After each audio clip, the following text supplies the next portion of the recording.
Hey everyone, welcome to a video for Epic Spell Wars of the Battle Wizards. Any games from this series will contain explicit content, gore, sexual content, violence, language, all the bad stuff that you're not supposed to like or enjoy. So if that stuff offends you, please turn off the video now. Again, there is a warning for awesome, mature content and profanity. Any of these videos in this series will have these. There is no way around it in showing off the content. Therefore, again, if this stuff offends you at any point or before you watch the video, please turn it off rather than complain about it. That is your final warning. Thank you. Bye. Hey everyone, it's Jason. Welcome to some Epic Spell Wars. This is going to be a little bit quicker video. Going over a bunch of brand new promos added. So they added some extra spell books for a bunch of the characters that were missing them. Most of them were from the brand new Epic Spell Wars Shuffle spell building game, volume 6, 7, I think 6. Anarchy at the Arena. So they had the new oversized wizard champions in that set, and then they ended up giving us familiars with them, which were great for Annihilageddon. My camera doesn't want to focus on them. But we didn't get the spellbook, so they eventually gave us the promos as kind of like a help for, and then like a repayment for delay for stuff being put back. So I did want to kind of go through and look at those. Alright, so we're going to look at all these. They are unsleeved, are the new ones, and I'm going to show off the familiars to show they work together. As always, I just had a little warning at the beginning of the video, but just a reminder, some of this stuff is graphic or adult content, violence, sexuality, so if you don't like that, please leave now. Alright, so our first guy we have up is Embryonics Archmage of the Future. So this is actually a very older one. I don't remember what set he was from. But we were missing some of the cards. We didn't have a spell book for him for the longest time. So we got that. So we have our brand new spell book. So I'm going to zoom in on this. So it's called What to Expect When Gestating. This spell book's always fun because they look like the binder of the book.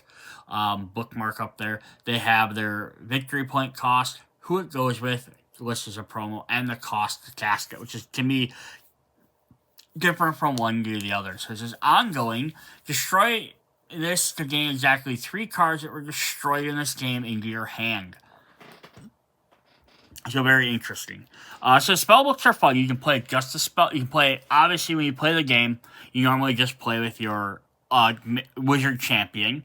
Yeah, from 2017. So this is quite a ways old. He's an older card. We're slowly getting all the characters caught up on. Or you can play just the spellbooks, or you can have the familiars, or you can have both. Now, if you have the familiars as well, I like showing them off together because, let's see if I can get my glare out of there from my sleeve. I'm going to flip them to the other side. I think there's less glare on this side of the camera. Yeah, so I just like showing these off together to kind of see how they sort of work together.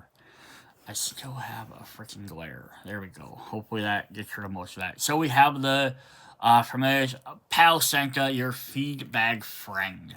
It says, choose a random card in your discard pile. You may destroy it to gain twice its cost and power. You decline +3 power instead. So every time you play them, you opt to destroy a card.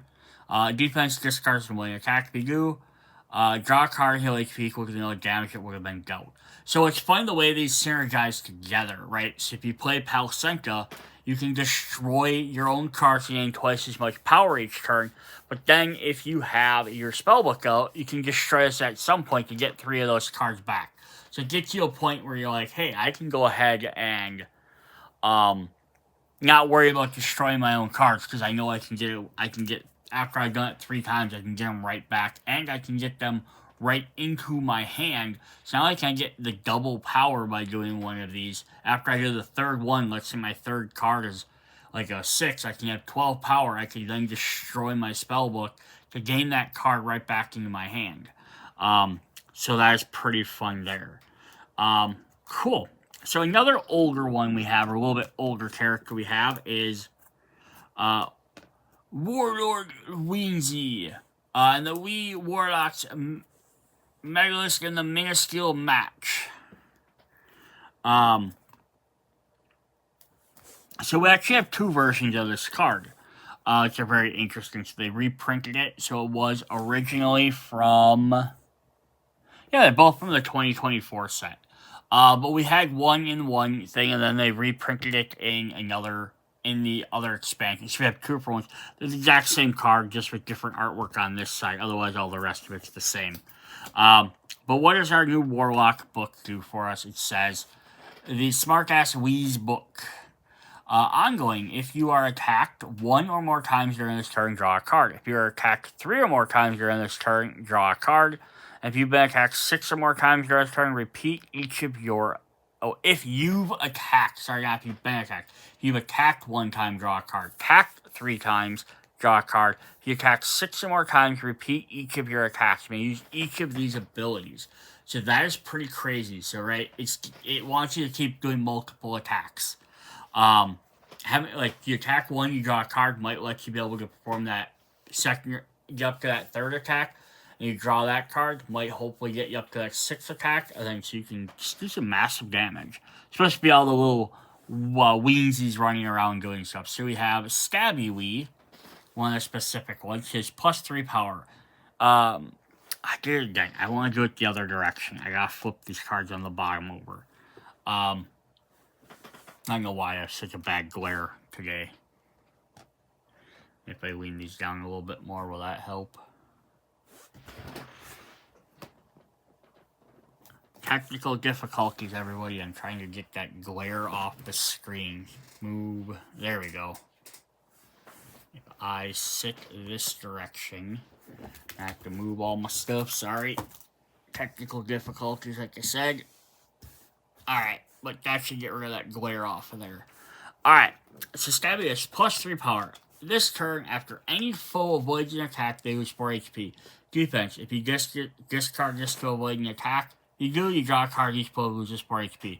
So, these don't work like in as conjunction as well as the other ones do, but it does mean if you're trying to attack up to 6 times, and he's one of the cards you're using to attack with, right, if you're using him to do stuff, and they avoid the attack, they're going to lose 4 HP. So, hey, if they avoid one of your 6 or possibly 12 attacks, if you repeat all 6 of them, they can easily lose 4 extra points. So that's very cool. Alright, up next we have Galactor, the Galaxy's Gripper, winner of the Wormhole Wemmelanging. So these next guys are all from that Shuffle building, the new one, Anarchy at the Arena. So they're all like champions. Oh, he does a 4 VP like that. So we have Matron, Maxatron Manipulatron, or Manulatron. So here's a little crystal guy that's running this. It says, ongoing. At the beginning of your turn, discard your hand and draw 6 cards. Interesting. So what can be helpful for here is if your opponent does something to wreck your hand throughout the game, you don't care. Because you're gonna get rid of it anyhow. The only downside is if you probably don't want to buy a bunch of cards that say draw extra cards at the beginning of your turn. Alright, let's see what our familiar does. The Grimbot Spacebot. This is the first card you play during this turn, discard your hand. Then return a card from the lineup, draw 3 cards, and attack, deal 9 damage to each foe. Defense discard when attack, you draw a card, redirect the effect on it. So this is the first card you play, discard your hand, and then return a card from the lineup, and play and return a card from the lineup, and then draw 3 cards and attack. So, I think kind of the idea of the manual is what you want to be doing is you want to be looking for your Grimbot. It's kind of the idea of it. You're discarding, you're drawing it every turn. You have a lot better chance of hopefully getting him. The only thing I don't like is not you may. It's like at the beginning of the turn you have to. If it was may, that would be a lot better. Because then you have the option because maybe you drew him during your last turn. But yeah, very interesting. Could be a little bit chaotic as well. Very cool. Always very interesting to have new stuff. Alright, our next wizard champion up is God Commando, a survivor of the Sulfuristic Showdown. So good Arnold impression there. I mean, not a good one. It is an Arnold impression. So he has a Bandolier of Wands. So he has Wand Warfare 101. Ongoing. Wand attacks targeting a player with 10 or less HP, deal plus 4 damage. So basically, you punish people that are already hurt. So very cool. Alright, very simple. So we have the Wizard Surplus Store. Ongoing, your wands deal plus 1 damage. Now, all your wands deal 1 damage extra, and if they have 10 or less hit points, you could be doing 4 extra damage. When you defeat a player with a wand, gain a 0-cost wand from outside the game into your hand. If there is none, this gains plus 1 power. Defense, discards 1 attack. If you do put any number of wands in your discard pile on the bottom of your deck. So basically, this just wants you to play wand attacks. And work on doing that versus other characters or other cards doing stuff. Very cool. Very cool synergy. Alright. Then we have Grung, Master of the Giant Wand, King of the Kill Pit. It's our Conan the Barbarian type character. He's going to have the BWE, the big wand energy. Ongoing, if you have played at least 3 wands this turn, plus 5 power. So, where the Commando one, God Commando wants you to play lots of wands for attacks, he just wants to play multiple to gain the extra bonus. Then he has, Wenchi Wand Washer, so plus 2 power. For each wand you play this turn, plus 1 power. So there we go. So if you played 3, you'd have 5 for your book, and then you'd have an extra 3 for that, so you'd have an extra 8 power total on top of it, plus this card being played, you'd have plus 2, so it'd be 5, 6, 7, 8, 9, 10 on top of whatever your wands do. Defense, discard 1 attack. You do draw and return a wand card to your discard pile. Draw a card, return 1 to your discard pile to your hand. So cool. I'll give you some more wands to go back with. It's a very fun synergy there. Then we have Plaguegenesis, the Pultherific Champion of the Condemned Colosseum. There you go, Toxic Warrior. He's going to get the Toxic Tome. Caution symbol. Who has an ongoing? Put a card you destroyed into your discard pile. So basically, not going to hurt if you destroy cards. Then we have the Mystery Goo. Destroy the top 3 cards of your deck, then attack. Deal damage to each foe equal to double the combined cost of the destroyed cards. Defense, discard card of attack. If you do, draw 2 cards and redirect the attack effector. Again, these work really well. So if you can get your Toxic Tome out, your Mystery Goo is going to still destroy the top 3 cards of your deck, but you're going to put 1 of them back into your discard pile. So you're only going to lose 2 every turn. So it's not as bad. Fun. Kind of like the spellbooks are neat ways to make the familiars not be as punishing, maybe. We have Lady Gorgie, the undefeated of the Ultra Undead Underground. So she is going to get the... I'm going to have to turn this one sideways. The Laminating Lube Liberatica. She says, ongoing, this counts as a Gag Wizard token. Anytime you may pay 2 HP to ignore the effects of the words, any effect with the words Gag Wizard in it. So very interesting. And then she has Cadaver, like Cadaver, who has +1 power, draw a card. You're considered to have twice as many Gag Wizard tokens this turn. Plus you have an extra one right there, this spellbook. Defense, discards to avoid an attack. If you do, draw a card, you may turn one of your Gag Wizard tokens face down. So basically, this is like, who cares if you die, you're going to gain bonuses from it. It wants to play gaining Gag Wizard tokens. So it just really helps out with that. Plus the fact you can pay 2 HP to ignore some of the effects, so who cares if you get a bad one. Alright, then we have Dragonia Dragon Snatcher, Death Dealer of the Deadly Duel. And she is going to have Bastard's Booty Booklet. Ongoing. Before shuffling your deck, set aside 4 cards from your discard pile in any order. Once your deck is shuffled, place these cards to the bottom of your deck. So this is that's kind of neat. So right, every time you shuffle your deck, you're like, oh, I have a bunch of bad cards or starter cards. You always just shuffle them back to the bottom of your deck. Or you could stack 4 really powerful cards and then know that once you get to the bottom of your deck, you're going to have 4 great cards right in a row. You can guarantee that. So that could be interesting. Maybe you have something that lets you discard some cards. Could be cool. Alright, she has Badonk Dragon. I love this because it always looks like, it's like on her artwork, it looks like she has a tail. And she doesn't. She just has a dragon hanging on her butt. Put an attack card in the lineup at the bottom of your deck. Oh, sweet. So that works. Defense. Put this on the bottom of your deck to avoid an attack. So, yeah, this works really cool with each other because if you shuffle your deck and, right, instead of putting crappy cards along, you put some really strong cards on the bottom. Then when you get to the bottom of your deck, if you have this familiar, you play this, you have that card on the bottom, so you have 5 cool cards. Plus, or if you use this for a defense, you have this back on there to get it again.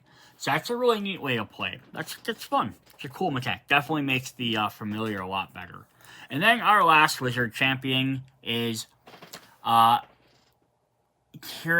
Tentaclus, the Tentaclus of the Terror Tunnel Kearney.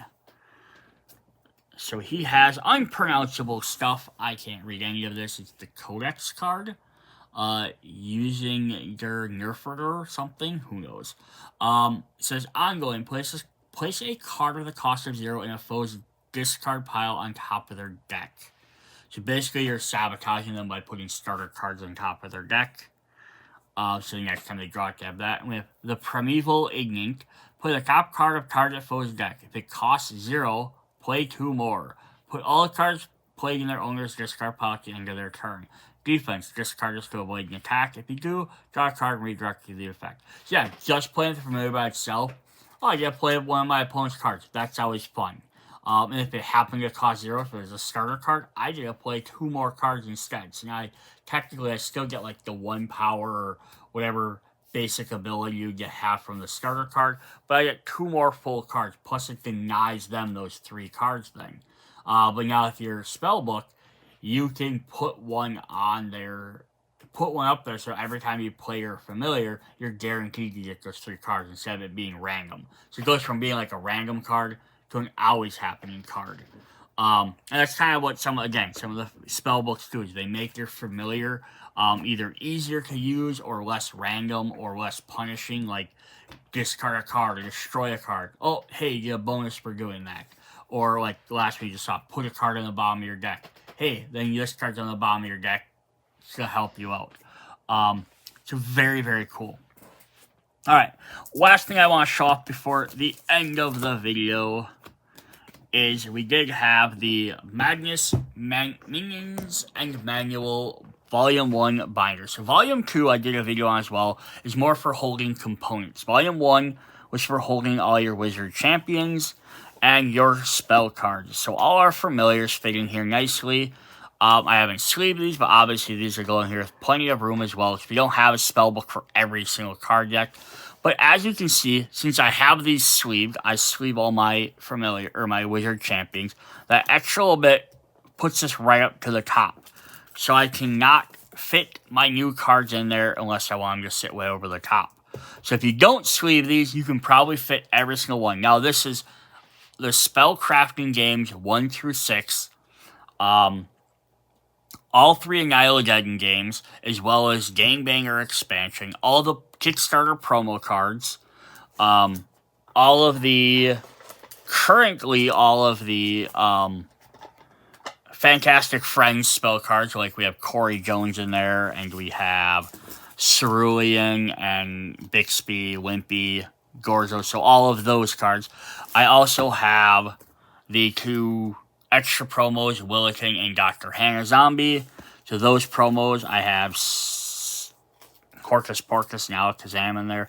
I have Stud Spell Slammer in here somewhere, who is also, yeah, there we go. Also a promo card, plus the other ones from the other Fantastic Friends. And we're only 2 months into, we've only gotten the first 2 months of Fantastic Friends Year 4.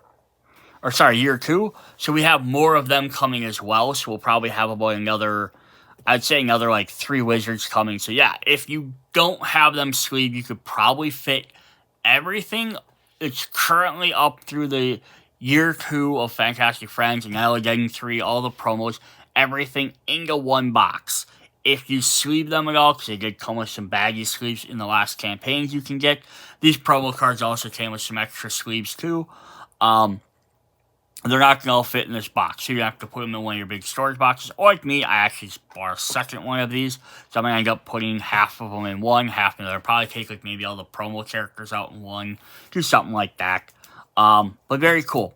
I think it's just pretty fun. That's what we have for Epic Spell Wars. Hope you guys enjoyed the video. See you guys later. Bye.